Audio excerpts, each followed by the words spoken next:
بسم اللہ الرحمن الرحیم الحمد للہ وکفا والصلاة والسلام علی رسولہ المصطفیٰ وعلی عبادہ الذین ارتضی ومن بہداہم اہتدی وبآثار اہل المدینۃ اکتفی حکمہما ثم الحقیقۃ مع المجاز لا یجتمعان ارادۃ من لفظ واحد فی حالۃ واحدۃ مثالہ ولہذا قلنا لما اريد ما يدخل في الشاء بقوله عليه الصلاة والسلام لا تبيع الدرهم بالدرهمين ولا الشاء بالشاعين سقط اعتبار نفس الشاء حتى جاز بيع الواحد منه بالاثنين ولما أريد الوقاء من آية الملامسة سقط اعتبار إرادة المس باليد۔ حقیقت اور مجاز کی تعریف کل آپ لوگوں کے سامنے بیان ہو چکی۔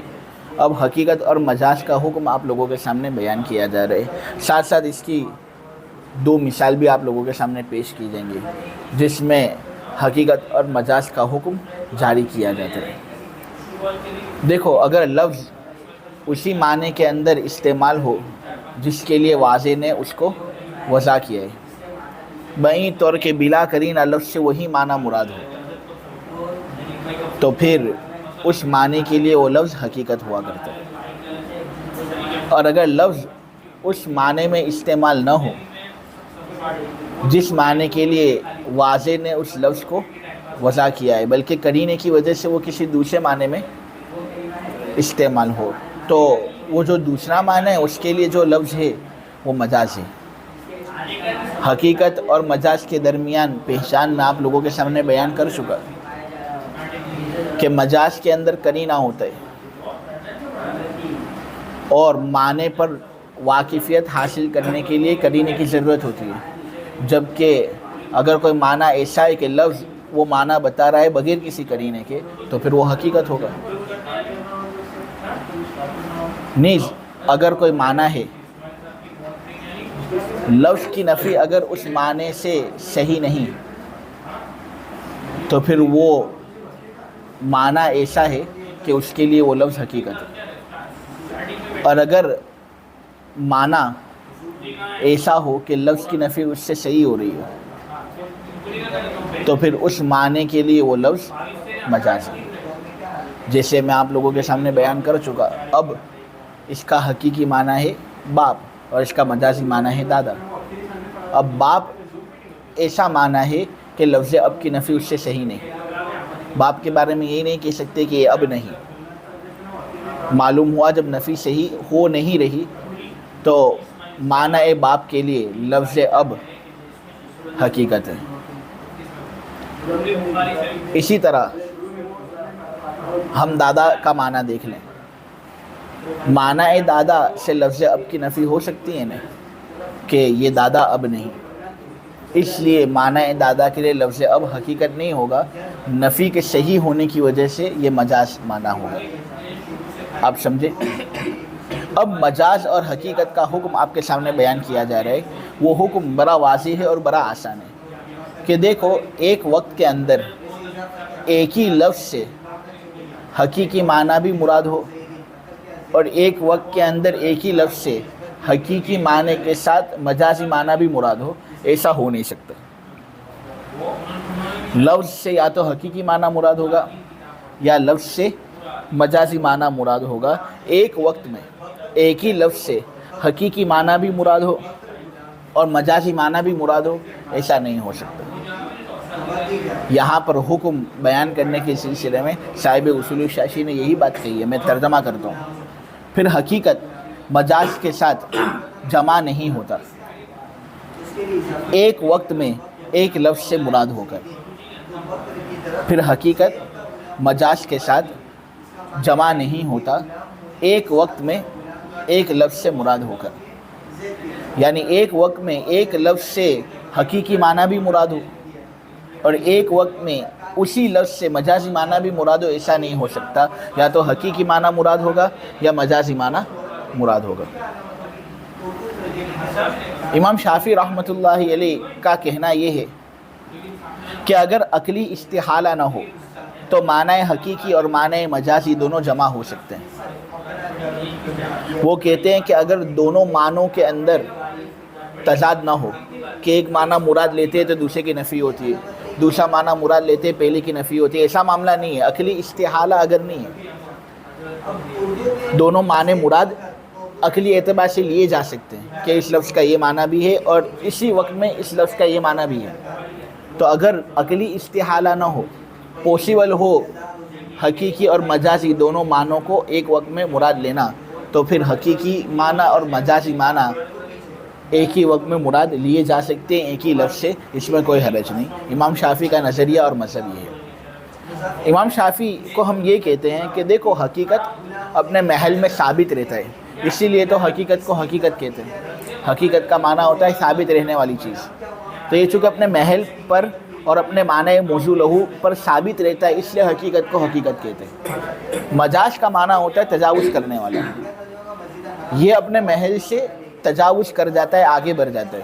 تو ایک ہی چیز محل کے اندر ہو اور وہی چیز اس وقت میں محل سے باہر ہو، ایسا کس طرح ہو سکتا ہے؟ حمزہ صورت کے اندر ہے اور اسی وقت کے اندر حمزہ صورت سے آگے بڑھ کر نوساری چلا گیا ہے، ایسا ہو سکتا ہے؟ بھائی اگر صورت کے اندر ہے تو ایک وقت کے اعتبار سے اور دوسرے وقت کے اعتبار سے وہ نوساری جائے گا. لیکن ایک وقت کے اندر آدمی ایک ہی محل کے اندر ہوتا ہے نا. تو حقیقت اس کو کہتے ہیں کہ کوئی چیز اپنے محل کے اندر ثابت رہے، اور مجاز اس کو کہتے ہیں کہ کوئی چیز اپنے محل سے آگے بڑھ جائے. ایک چیز اپنے محل کے اندر ہی ہو اور وہی چیز پھر محل سے آگے بھی بڑھ جائے، یہ کس طرح ہو سکتا ہے؟ یہ بات ذرا سمجھ میں نہیں آتی. نیز حقیقت اصل ہے اور مجاز اس کا خلیفہ ہے. خلیفہ اسی وقت ہوتا ہے جب اصل نہ ہو. ایک دن میں بیمار ہو گیا، ایک دن میں بیمار ہو گیا، میں نے کہہ دیا مولی حسان ذرا اصول تم بھی پڑھاتے ہو تو تم ان دو بچوں کو ذرا پڑھا لینا، میں آج آ نہیں سکتا. تو یہ میرے نائب ہوئے. میں جب نہیں ہوں گا تب یہ میرے نائب ہوں گے، میرے ہوتے ہوئے یہ میرے نائب ہو کس طرح سکتے ہیں؟ تو حقیقت اصل ہے، مجاز اس کا نائب ہے. اگر حقیقی معنی لفظ سے مراد لیا جا رہا ہے تو وہ فوت ہوا نہیں، تو اس کے ہوتے ہوئے نائب آ کس طرح سکتا ہے؟ مجاز کس طرح جمع ہو سکتا ہے؟ سمجھ میں آنے والی بات نہیں. نیز ایک ہی کپڑا ہو اور مستقل طور پر دو چار لوگ پورا وہ کپڑا پہنے، ایسا ممکن ہو سکتا ہے؟ وہ کپڑا پھٹ جائے گا. بھائی اس کپڑے پر زیادتی کی جا رہی ہے، کپڑے کے اندر اتنی گنجائش نہیں. ایک ہی آدمی اس ایک کپڑے کو مستقل طور پر پہن سکتا ہے. متعدد لوگ اگر اس ایک کپڑے کو مستقل طور پر پہننے جائیں گے، ایک ہی سوٹ پینٹ کے اندر 5-6 لوگ جمع ہو جائیں گے تو وہ سوٹ پینٹ پھٹ جائے گا، کفنی پائجامہ پھٹ جائے گا. تو ایک لفظ سے جب متعدد حقیقی اور مجازی معنی اس طرح جمع کر کے مراد لیے جا رہے ہوں تو اس کی مثال بھی اسی طرح، اس کی حیثیت کچھ اس سے آگے بڑھ کر نہیں ہے. لہذا جس طرح متعدد کپڑے پہننے والے ایک ہی کپڑے کو مستقل طور پر مکمل پہن نہیں سکتے، تو اسی طرح ایک لفظ سے حقیقی معنی بھی مراد ہو اور مجازی معنی مراد ہو بھی ایک ہی وقت میں، ایسا ہو نہیں سکتا. اب یہ حکم آپ لوگوں کے سامنے واضح ہو گیا. اس کی مثال صاحب اصول الشاشی دے رہے ہیں. انہوں نے 2 مثالیں دی ہیں. ایک مثال تو سود سے متعلق ہے اور دوسری مثال طہارت سے متعلق ہے. دیکھو نبی کریم صلی اللہ علیہ وسلم کا ارشاد ہے. صاحب اصول الشاشی نے اس ارشاد کو اس طرح نقل کیا: لا تبیع الدرہم بالدرہم ولا الساع بالساع. لیکن مولانا محمد برکت اللہ صاحب جو احسن الحواشی کے مصنف ہیں، انہوں نے یہ بات کہی کہ اس طرح کے لفظ کے ساتھ میں نے روایت کسی جگہ نہیں پائی. لیکن جو بات صاحب اصول الشاشی بیان کرنا چاہتے ہیں یہ روایتوں سے ثابت ہے ضرور، الگ الگ روایتیں. دیکھو ایک روایت کے اندر لا تبیع الدرہم بالدرہم موجود ہے، یہ نبی کریم صلی اللہ علیہ وسلم کا ارشاد ہے. طحاوی نے حضرت عثمان رضی اللہ تعالیٰ عنہ کے حوالے سے یہ روایت بیان کی ہے: لا تبیع الدینار بالدینارین ولا الدرہم بالدرہمین. کہ ایک دینار کو 2 دینار کے بدلے مت بیچو اور ایک درہم کو 2 درہم کے بدلے مت بیچو. تو یہ جو شروع والا حصہ ہے لا تبیع الدرہم بالدرہمین، یہ ایک الگ حدیث کا حصہ ہے. اور پھر وَلَلسَّاعَ بِالسَّاعِينَ یہ ایک الگ حدیث کا حصہ ہے۔ دیکھو امام مسلم نے حضرت ابو سعید خدری رضی اللہ تعالیٰ عنہ کے حوالے سے روایت بیان کی ہے، لمبی روایت ہے، جس کے اندر حضور نے یہ بات کہی کہ کھجور کے 2 سا کو کھجور کے 1 سا کے بدلے مت بیچو، اور گیہوں کے 2 سا کو 1 سا کے بدلے مت بیچو۔ لا تبیعوا صاعی تمر بصاع ولا صاعی حنطۃ بصاع۔ ابن ماجہ نے بھی اس طرح کی روایت بیان کی ہے، الفاظ کچھ الگ ہیں۔ تو معلوم ہوا کہ لا تبیع الدرہم بالدرہمین ولا الصاع بالصاع یہ گویا 2 روایتوں کا خلاصہ ہے، یہ کوئی ایک مستقل روایت نہیں، اس طرح کی روایت کتب حدیث کے اندر ملتی نہیں ہے۔ خیر، مجھے تو آپ لوگوں کے سامنے حقیقت اور مجاز کا حکم بیان کرنا ہے اور اس کی ایک عملی مثال آپ کے سامنے پیش کرنی ہے۔ چنانچہ یہ بات آپ لوگوں کو معلوم ہے کہ حقیقت اور مجاز دونوں ایک وقت میں ایک ہی لفظ سے مراد ہو نہیں سکتے، دونوں جمع نہیں ہو سکتے۔ چنانچہ اسی کو مد نظر رکھتے ہوئے ہم کو ایک مثال سمجھنی ہے۔ اللہ کے رسول صلی اللہ علیہ وسلم کی ایک حدیث ہے جس میں حضور نے یہ بات کہی کہ تم درہم کو 2 درہم کے بدلے مت بیچو اور 1 سا کو 2 سا کے بدلے مت بیچو۔ دیکھو یہاں پر جو لفظ سائن ہے اس پر ہماری بحث ہوگی۔ سا کا حقیقی معنی ہے لکڑی کا پیمانہ، جو تقریباً مذہب احناف کے مطابق 3 کلو 149 گرام 280 ملی گرام کا ہوتا ہے۔ تو سا کا ایک حقیقی معنی ہے اور وہ ہے لکڑی کا پیمانہ، لکڑی کا ایک برتن۔ احناف کے مذہب کے مطابق تقریباً اس برتن کے اندر 3 کلو 149 گرام 280 ملی گرام تک اشیاء آ سکتی ہیں۔ تو یہ ہے سا کا حقیقی معنی، لکڑی کا پیالہ، لکڑی کا پیمانہ۔ اور سا کا مجازی معنی ہے وہ سامان جو اس پیمانے کے اندر ہے، وہ سامان جو اس پیمانے کے اندر ہے وہ تو سا نہیں ہے، سا تو لکڑی کا پیمانہ ہے، لیکن چونکہ وہ سا کے اندر ہے اس لیے اس کو بھی مجازی طور پر سا کہہ دیا جاتا ہے۔ اس کو مجاز مرسل کہتے ہیں۔ اور یہاں پر علاقہ یہ ہے کہ جگہ بول کر قرار پکڑنے والی چیز کو مراد لیا گیا ہے، تو سا بول کر قرار پکڑنے والی چیز کو مراد لیا گیا ہے۔ آپ لوگ احسن البلاغہ کے اندر مجاز مرسل کی تفصیل پڑھ چکے ہو۔ تو دیکھو یہاں پر سا کا ایک حقیقی معنی ہے اور وہ ہے لکڑی کا پیمانہ، لکڑی کا پیالہ۔ اور سا کا ایک مجازی معنی ہے کہ وہ سامان سا سے مراد ہے جو اس لکڑی کے پیمانے کے اندر ہے۔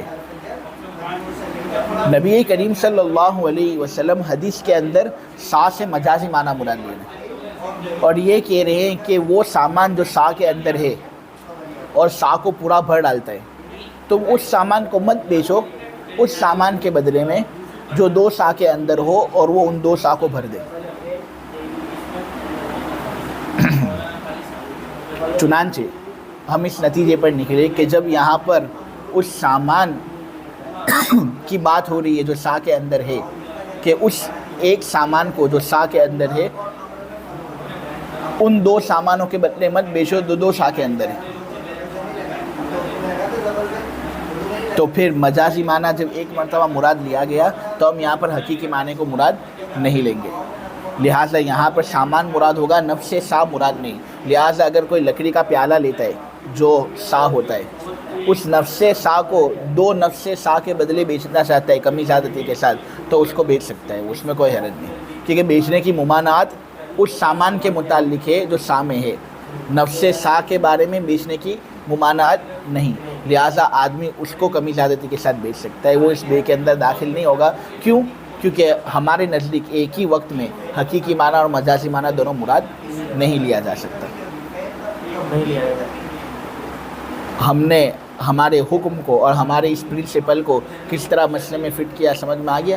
امام شافعی رحمۃ اللہ علیہ چونکہ حقیقی معنی اور مجازی معنی دونوں کو جمع کرتے ہیں اور کہتے ہیں کہ اگر عقلی استحالہ نہ ہو تو حقیقی معنی اور مجازی معنی دونوں مراد لیا جا سکتا ہے۔ دلیل کے طور پر وہ یہ کہتے ہیں کہ قرآن میں ہے قالوا نعبد الہک و الہ آبائک ابراہیم و اسماعیل و اسحاق الہ واحد۔ امام شافعی قرآن کی اس آیت سے دلیل لیتے ہیں۔ وہ کہتے ہیں کہ دیکھو یہاں پر ترجمہ اس آیت کا ہو رہا ہے کہ ہم عبادت کریں گے تیرے معبود کی اور تیرے آبا کے معبود کی۔ تیرے آبا کون؟ ابراہیم، اسماعیل اور اسحاق۔ ہم ایک معبود کی عبادت کریں گے، ہم شرک نہیں کریں گے، ہم اللہ کے سامنے فرما بردار رہیں گے۔ دیکھو یہاں پر دراصل یعقوب علیہ السلام اپنی موت کے وقت اپنے بیٹوں سے ایک پختہ وصیت کر رہے ہیں کہ تم اسی دن پر چلنا جس دن پر میں چلا اور میرے آبا چلے۔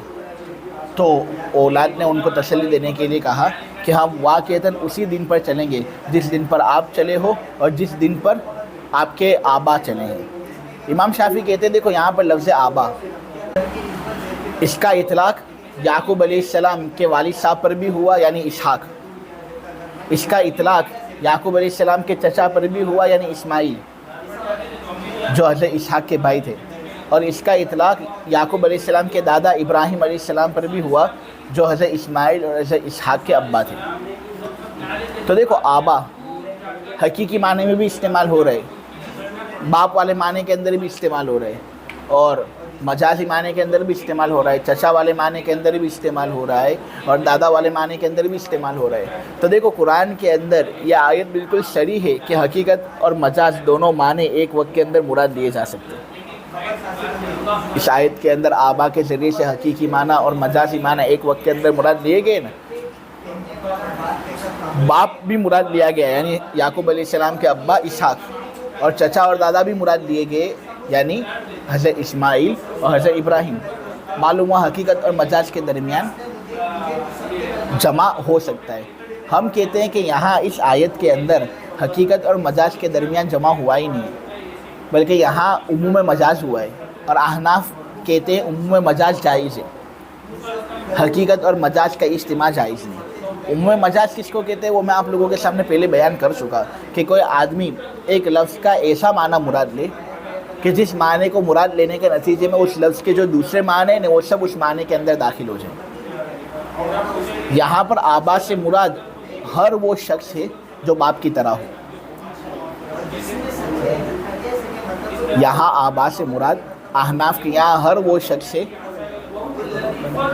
جو باپ کی طرح ہو۔ تو اس میں باپ بھی آ گیا، حضرت اسحاق بھی آ گئے، باپ کی طرح چچا بھی آ گیا، حضرت اسماعیل بھی آ گئے کیونکہ وہ باپ کی طرح ہی ہوتے ہیں، اور دادا بھی آ گیا کیونکہ وہ بھی باپ کی طرح ہوتے ہیں۔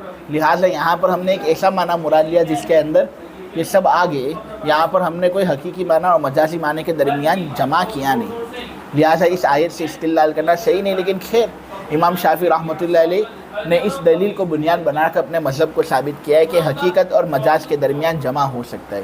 اب وہ چونکہ حقیقت اور مجاز کے مابین جمع کرتے ہیں، اس لیے وہ کہتے ہیں کہ یہاں حضور پاک صلی اللہ علیہ وسلم نے اگرچہ اولاً اس سامان کو بیچنے سے منع فرمایا جو شاہ کے اندر ہوتا ہے کہ اس کو تم اسی چیز کے بدلے میں کمی زیادتی کے ساتھ مت بیچو، لیکن یہاں مجازی معنی کے ساتھ ساتھ نفس معنی بھی مراد لے سکتے ہیں، حقیقی معنی بھی مراد لے سکتے ہیں۔ ہم کہیں گے کہ یہاں پر نفس صابی داخل ہے، اور جس طرح اس سامان کو بیچنے کی اجازت نہیں جو شاہ کے اندر ہوتا ہے اس کے مثل کے عوض کمی زیادتی کے ساتھ، اسی طرح نفس سا کو نفس دو سا کے بدلے بیچنے کی اجازت نہیں۔ امام شافعی نے اس طرح اپنے مذہب کی بنیاد ڈالی، ٹھیک ہے۔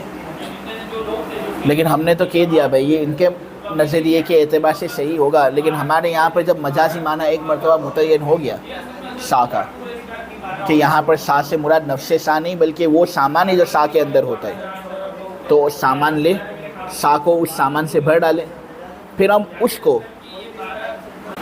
اس سامان کے بدلے بیچے جو دو سا کے اندر ہے، تو جی اس کی اجازت نبی کریم صلی اللہ علیہ وسلم یہاں نہیں دے رہے۔ ہاں لیکن نفس سا یہاں پر مراد نہیں، اس لیے نفس سا کو دو سا کے بدلے میں ہم بیچ سکتے ہیں، اس کے اندر کوئی حرج نہیں۔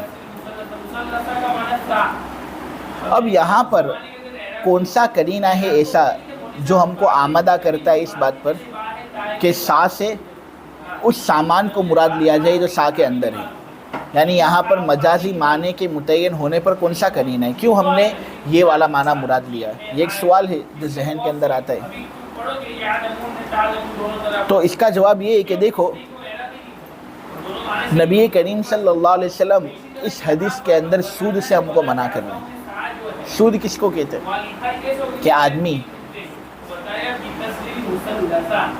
کوئی چیز سامنے والے کو دے اور بدلے میں عوض کے بغیر زیادتی حاصل کرے. اس کو سود کہتے ہیں، بیاج کہتے ہیں. بہت منحوس گناہ ہے. کفر و شرک کے بعد اللہ تبارک و تعالی نے اگر کسی گناہ کی سب سے زیادہ قباحت بیان کی تو وہ یہ سود. قرآن کی تقریباً مستقل 7 آیتیں سود کی حرمت کو بتا رہی ہیں اور تقریباً 47 احادیث ایسی ہیں جو سود کی حرمت کو واضح کرتی ہیں. مفتی محمد شفیع صاحب نے ایک رسالہ لکھا ہے مسئلہ سود، اس کے اندر انہوں نے اس پر بڑی تفصیل کی. تو نبی کریم صلی اللہ علیہ وسلم یہاں پر سود کی حرمت کو واضح کرنے ہیں. اب حضور کے جو احوال تھے، صحابہ کے جو معاملات تھے، ہم نے ان پر غور کیا اور ہم کو یہ بات معلوم ہوئی کہ سود قدر مال جنس کے اندر جاری ہوتا ہے. جو چیز قدر مال جنس نہ ہو اس کے اندر سود جاری نہیں ہوتا.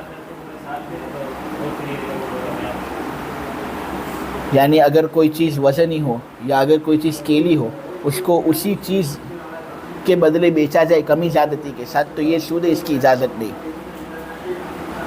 اب ظاہر سی بات ہے نفس سا جو ہے لکڑی کا پیالہ، یہ کیلی اور وزنی چیز نہیں ہے، تو گنتی کی چیز ہے، عددی چیز ہے. یہاں پر حضور سود کی حرمت بیان کرنے ہیں تو ضرور بالضرور ایسی ہی چیز حضور یہاں پر بیان کریں گے جو قدر مال جنس سے تعلق رکھتی ہے. اور قدر مال جنس سے تعلق رکھنے والی چیز وہ سامان ہے جو سا کے اندر ہو، کیونکہ پھر وہ کیلی ہو جاتا ہے نا. یہاں پر مراد نفس سا نہیں، کیونکہ نفس سا قدر مال جنس میں داخل نہیں، بلکہ جو سامان سا کے اندر ہوتا ہے وہ قدر مال جنس میں داخل ہے، کیونکہ پھر وہ کیلی ہو جاتا ہے. اور کیلی چیز کو کیلی چیز کے بدلے بیچنا کمی زیادتی کے ساتھ، یہ سود ہے. حضور اس کی ممانعت یہاں پر کر رہے ہیں.